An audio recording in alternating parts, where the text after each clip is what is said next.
गरिसकेको दिदी है उहाँले काम पाएको देख्दा र कतिपय मेरो कुराहरू छ, धेरै कुराहरू छ। आउँदो समयमा हजुरहरूसँग मेरा अरू दुःख पनि सेयर गर्छु है। तर आज भने चाहिँ यही कुराले मलाई कहाँसम्म पुर्याएको थियो है मेरो मनमा छ। म एउटा सिक्किमको सानो छोरी हो, तर मलाई हिजोको दिनमा सुसाइड गरेर पुर्याएको छ एसकेएम गभर्मेन्टले। आज म एकदमै भाग्यमानी ठान्दैछु। मलाई क्याप पार्टीले मलाई आफ्नो मनको कुरा राख्नु यहाँ है। मैले जे भोगेको छु यो कुरा म यहाँ खुल्लासँगले है राख्दैछु। हेर्नुहोस् है, 1 लाखको चेक मेरोमै छ। हजुरहरू सबैजनाले मलाई होल पब्लिकले यो 1 लाखको चेकले गर्दाखेरि मलाई गाली गर्यो, मलाई गट्टी छानाको ट्याग थियो। तर यहाँबाट म भन्न चाहन्छु कि गट्टी छाना म होइन, एसकेएम गभर्मेन्ट र एसकेएम गभर्मेन्टको कार्यकर्ता गट्टी छाना हो। यो 1 लाख चेक मेरोमै छ। म दुःख गर्ने केटी हो। म बस्तीमा घाँस काटेर गाई पालेर सुँगुर पालेर आएको केटी हो। म 12 वर्षदेखि दुःख गर्ने केटी हो। मैले आफ्नो घर छोडेर होटलमा काम गरेँ हुन्छ कसो गरेर मैले फ्यामिली पालेको छु। तर आजको दिनमा मलाई एसकेएम गभर्मेन्टले म 26 वर्ष पुगेँ मेरो सुसाइड गर्ने कन्डिसनमा मलाई छाडिदियो। तर मैले हार मानिनँ। म कुनै पनि एङ्गलले हार मान्दिनँ।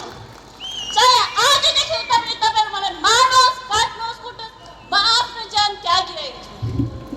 र कुनै डराउनेवाला छैन म। चाहे आधी होस्, चाहे तुफान होस्, चाहे असिना नै होस्, यो छोरी निस्किने छ बाहिर, जस्तै आधी तुफानमा पनि। र जति पनि हेरिरहनु भएको लाइभ भिडियोमा है पब्लिकलाई के भन्न चाहन्छु, तपाईँहरूको यो 1 लाख मैले साटेको छुइनँ है। मेरोमै छ यो 1 लाख। 1 लाख म कमाउनु पर्यो भने 1 महिना दुःख गरेर कमाउँछु। तर आज हामी प्रजातन्त्र राज्यमा बसेको छौँ त।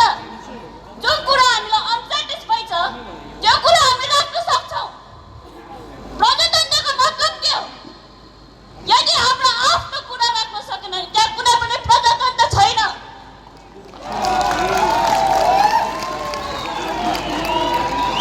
र हाम्रो सारा सिक्किमे जनतालाई यो भन्न चाहन्छु कि 1 लाखको चेक मेरो हातमै छ है। हाम्रो honourable CM sir Shri PS गोलेज्यू चाहिँ यहाँबाट आएर तपाईँको 1 लाख लगेर जानुहोस्। यो पब्लिककोबाट हाम्रो सिएम सरलाई गिफ्ट हो। एक बार हाम्रो सिटिजन एक्सन पार्टी र हामी जस्तो भोगेको छोरी चेलीको गिफ्ट हो यो। जसको एसकेएम गभर्मेन्टको कार्यकर्ताको पेट भरेको छैन लानुहोस् 1 लाख लगाएर पेट भर्नुहोस्।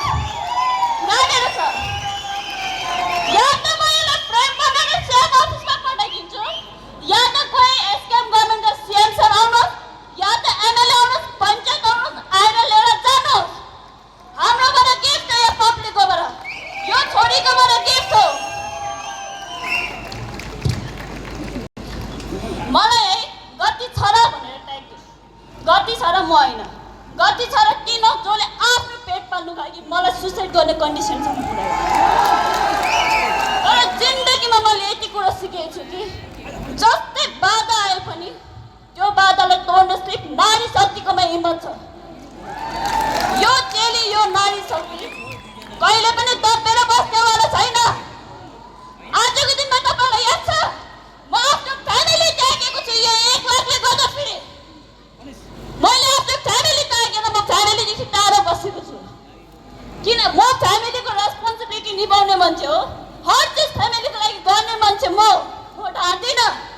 तर यो 1 लाखको चेक जब मलाई अनसेटिस्फाई भयो, आफ्नो गुनासो राखेँ, तब मेरो आमा बाउले है नबुझिदिनु।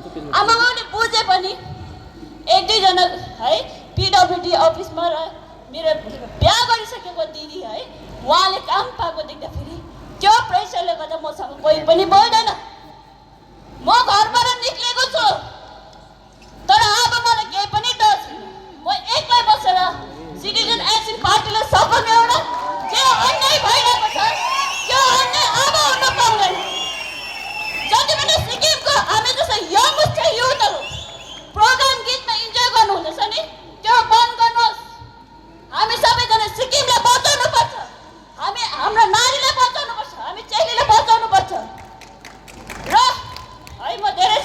नगरिकन यहाँबाट एसकेएम गभर्मेन्टलाई यही चेतावनी दिन चाहन्छु कि आइन्दा चाहिँ तपाईँ मेरो फ्यामिलीलाई धम्की नदिनुहोस्। फ्यामिली हो ममै हो। जति सक्छ तपाईँको धम्की तपाईँको प्रेसर मलाई दिनु। म चाहिँ यहाँ जिम्मेवारी लिउँछु। मेरो फ्यामिलीले मलाई अलग गरिसकेको छ है। अब मलाई केमा मन दुख छैन र अन्तिमपल्ट म यही भन्न चाहन्छु तपाईँको चेक मेरो हातमा सुरक्षित छ। आउनुहोस् चेक लिएर जानुहोस्, नभए म पार्सल